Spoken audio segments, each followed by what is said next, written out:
Good morning, dear students. How are you all? I hope everyone will be fine at your home and enjoying their vacations. But enjoying these vacations, you have to connect with your studies. That is your new concept, or that is new stream you are taking in your 11th class. So today's topic is I explain from the chapter 6, that is accounting equation, and in this lecture I will explain 4 types of terms that is related to outstanding expenses, prepaid expenses, accrued income and unearned income. We discussed earlier in our chapter rules of debit and credit, but these 4 types of term affect in accounting equation also. That's why we discuss again these 4 types of term. So first term is outstanding expense. यहाँ पे बात हो रही है expenses की. तो हमारे जो भी बुक्स ऑफ अकाउंट्स होते हैं, ये भी जो अकाउंटेंसी होती है, अकाउंटिंग टर्म्स होती है, उसमें 2 टाइप के एक्सपेंसेस होते हैं. एक तो होता है आपका आउटस्टैंडिंग एक्सपेंसेस, दूसरा होता है प्रीपेड एक्सपेंसेस.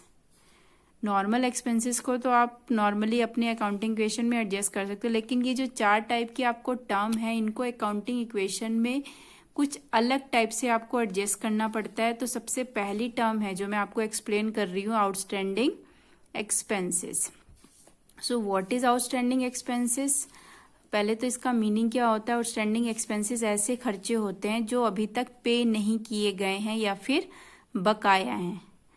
तो ऐसे खर्चे जो अभी तक पे नहीं किए होंगे, ड्यू हैं, उन खर्चों को क्या बोला जाता है? Outstanding expenses. तो आउटस्टैंडिंग एक्सपेंसेस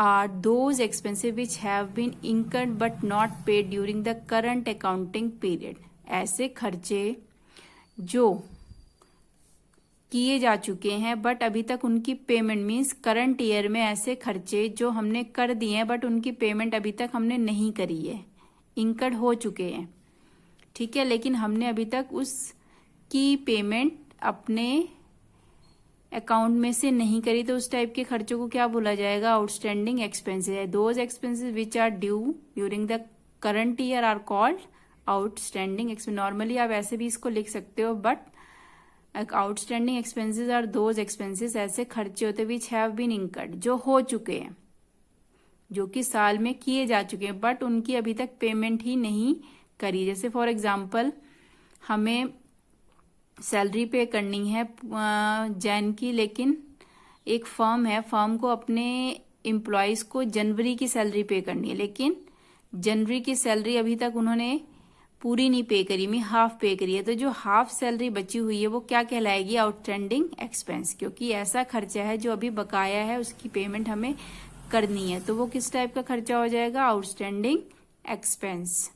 फॉर एग्जाम्पल एक एग्जाम्पल लेके चलते हैं, जैसे कि टोटल रेंट एक पूरे साल का, 1 ईयर का. हम पहली चीज तो ये है कि अकाउंटिंग ईयर होता कितने साल का है? 1 ईयर का.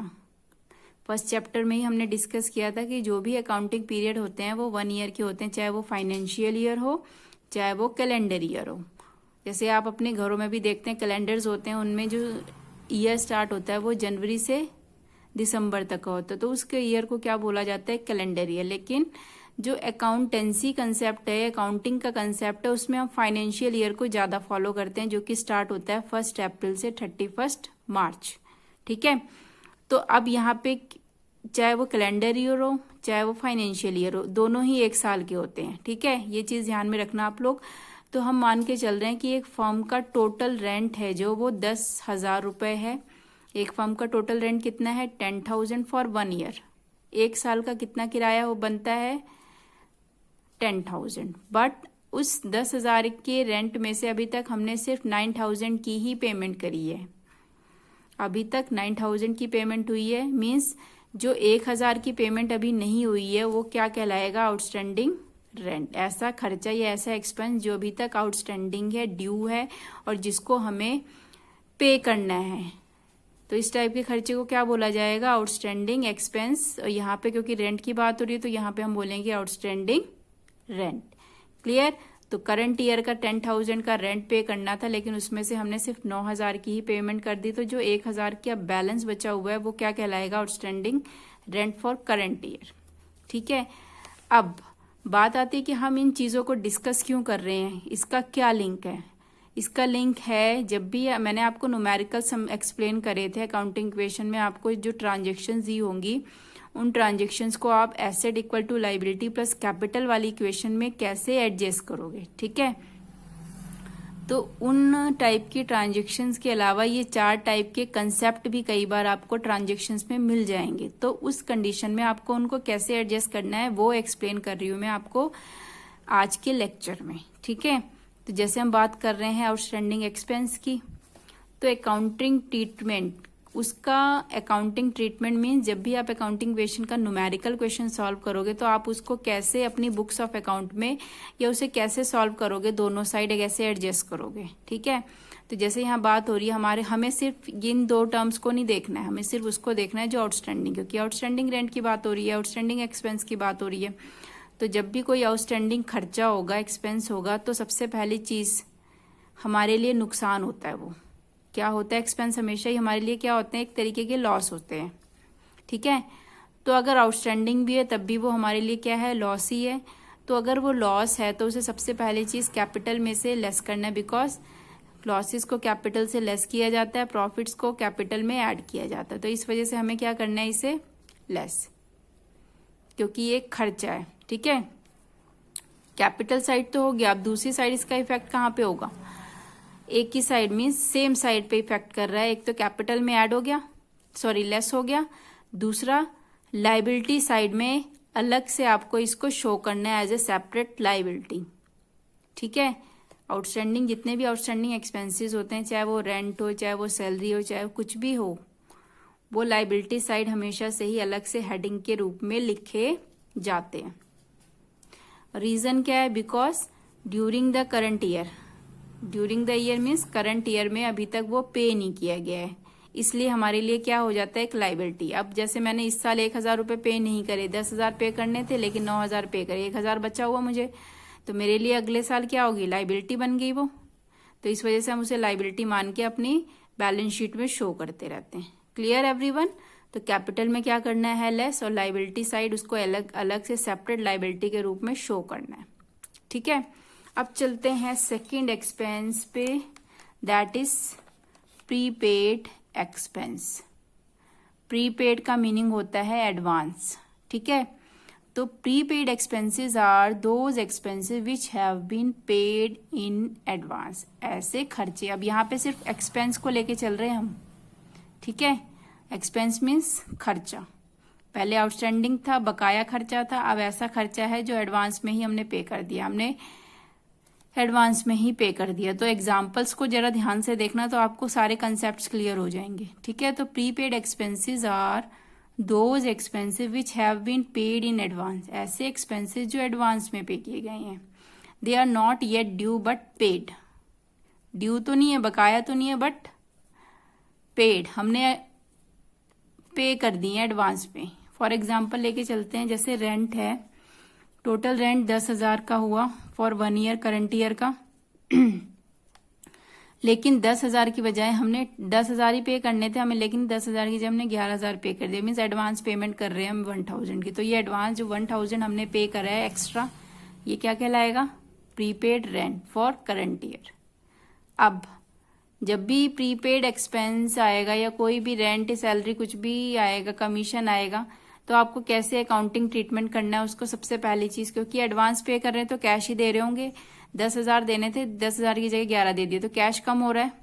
तो सबसे पहली चीज कैश में से क्या कर देना है इसको आपको? लेस, बिकॉज इट्स पे फ्रॉम कैश इन एडवांस, क्योंकि कैश से जा रहा है और एडवांस में जा रहा है। ठीक है, दूसरा क्या चीज है? Add in asset side as a separate asset. एक तो अब ये सेम साइड इफेक्ट कर रहे हैं। एक चीज ये भी याद रखना कि जो इनका इफेक्ट हो रहा है वो कहाँ हो रहा है? Same side effect. ठीक है, जो इफेक्ट हो रहा है वो सेम साइड हो रहा है, मीन्स कैश में ही से ही लेस हो रहा है और एसेट साइड ही वो ऐड हो रहा है as a separate asset, because next year ये हमें पे नहीं करना पड़ेगा।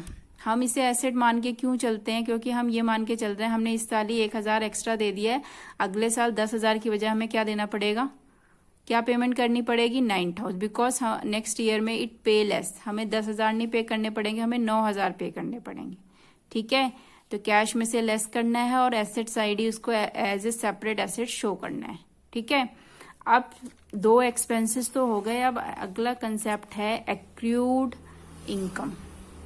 ठीक है, अब यहाँ पे इनकम्स की बात हो रही, 2 टाइप के एक्सपेंस हो गए, आउटस्टैंडिंग और प्रीपेड। अब इनकम की बात हो रही, तो 2 टाइप की ही इनकम होती हैं जिनकी एडजस्टमेंट बहुत ध्यान से आपको अपने अकाउंटिंग इक्वेशन के न्यूमेरिकल क्वेश्चन में करनी होती है। थोड़ा सा भी अगर आपने कंसेप्ट को नहीं समझा तो क्वेश्चन गलत हो सकते हैं, तो इसलिए बी अटेंशन ऑन इट। तो एक्रूड इनकम क्या होता है? Accrued income is that income which has been earned but not receive during the current accounting period. Income means हमें ऐसी इनकम की बात हो रही है जो हमें रिसीव करना है।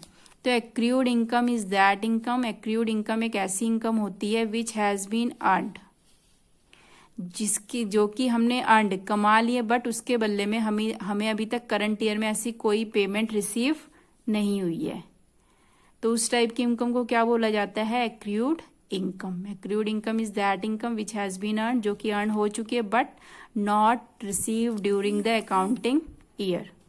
फॉर एग्जाम्पल, टोटल रेंट है 10,000। ठीक है, अब यहाँ पे अब पहले जो कंसेप्ट हम डिस्कस कर रहे थे वो एक्सपेंसेस से रिलेटेड थे। ठीक है, उसमें हमें पे करना था, लेकिन यहाँ पे बात हो रही है इनकम की। तो टोटल रेंट रिसीव करना था 10,000, यहाँ पे टोटल रेंट रिसीव करना था, मैं रिसीव वर्ड लिख देती हूँ, रिसीव करना है इन करंट ईयर। कितना रिसीव करना था? 10,000, बट 10,000 की जगह कितना रिसीव हुआ? 9,000, मीन्स 1,000 कम रिसीव हुआ। तो जो 1,000 का डिफरेंस आया है वो हमारे लिए क्या हो गया? एक्रूड इनकम या एक्रूड रेंट। इस 1,000 की अमाउंट को आपको क्या मान के चलना है? Accrued income. मीन्स हमें ऑलरेडी 10,000 अमाउंट रिसीव करने थे, बट एक्चुअल में हमें रिसीव कितने हुए? 9,000। तो जो रिमेनिंग बैलेंस है इसका 1,000 का, वो क्या कहलाएगा? आपका एक्रूड इनकम। अब अकाउंटिंग इक्वेशन के न्यूमेरिकल क्वेश्चन में आपको उसका ट्रीटमेंट कैसे करना है? ट्रीटमेंट मीन्स उसको कैसे लिखना है, दोनों साइड, एसेट साइड कैसे लिखना है या लाइबिलिटी साइड उसको कैसे लिखना है। ठीक है, तो सबसे पहली चीज है, क्योंकि ये एक इनकम है, मैंने आपको पहले ही बताया है कि अगर कोई इनकम होती तो कैपिटल में ऐड होगी, अगर कोई एक्सपेंस हो तो कैपिटल में लेस होगा। तो ये चीज तो आप माइंड में फिट कर लो कि आपको इनकम्स को हमेशा ही कैपिटल में ऐड करना है। तो क्योंकि ये एक इनकम है तो हमेशा ही कैपिटल में क्या करोगे? Add, because it is a current year income. क्योंकि ये जो इनकम है वो किससे रिलेटेड है? करंट ईयर की इनकम से रिलेटेड है। ठीक है, इसलिए हमने इसे कैपिटल में ऐड कर दिया। भले ही हमें 1,000 रुपये कम रिसीव हुए, लेकिन एक्चुअल में रिसीव तो 10,000 ही करने थे ना। तो ये अभी रिसीव नहीं हुए, लेकिन हमारे लिए इनकम है, मिलेगी तो फ्यूचर में हमें, तो इसलिए हम इसे एक एसेट मान के चलते हैं, इसे एक इनकम मान के चलते हैं, कैपिटल में ऐड कर देते हैं। दूसरा, अब इसका भी सेम साइड इफेक्ट क्या हो रहा है? Effect on same side. अब कैपिटल में ही, अब जैसे यह नहीं, अपोजिट साइड, अपोजिट साइड है, यहाँ कैपिटल है और यहाँ पे एसेट है। एक तो कैपिटल साइड हो गया ऐड, दूसरा कहाँ आ रहा है? Asset side. इसको सेपरेट एसेट के रूप में एडजस्ट कर देना है। यहाँ पे जो पहला वाला इफेक्ट था वो कहाँ आ रहा था? कैश में से ही हम क्या कर रहे थे? लेस और ऐड कर रहे थे, तो सेम साइड इफेक्ट पड़ रहा था। यहाँ पे इफेक्ट थोड़ा सा अपोजिट है, कैपिटल और दूसरी साइड है और एसेट अलग साइड है। तो अपोजिट साइड हम मान के चलेंगे, अपोजिट साइड इफेक्ट हो रहा है। तो asset side as a separate asset इसको शो करना है। ठीक है, because it is not earn, क्योंकि ये अभी तक कमाई नहीं गई है, लेकिन फ्यूचर में हमें रिसीव होगी। That's why it is count as an asset. Clear everyone? Now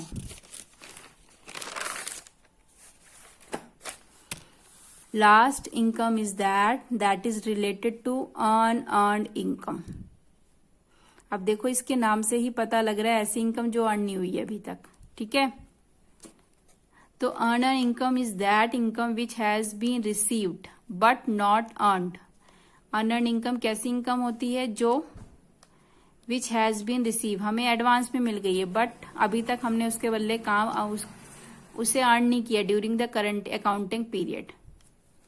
current accounting period में ऐसी इनकम जो एडवांस में रिसीव हो गई लेकिन उस करंट ईयर से रिलेटेड नहीं थी या हमें अभी तक उसे अर्न नहीं किया, तो वो किस टाइप की इनकम कहलाएगी? Unearned income. ठीक है, इसका एक एग्जांपल लेते हैं। फॉर एग्जांपल टोटल रेंट है हमारे पास 10,000, रेंट रिसीव हुआ 11,000। करंट ईयर का टोटल रेंट कितना लेना था हमें?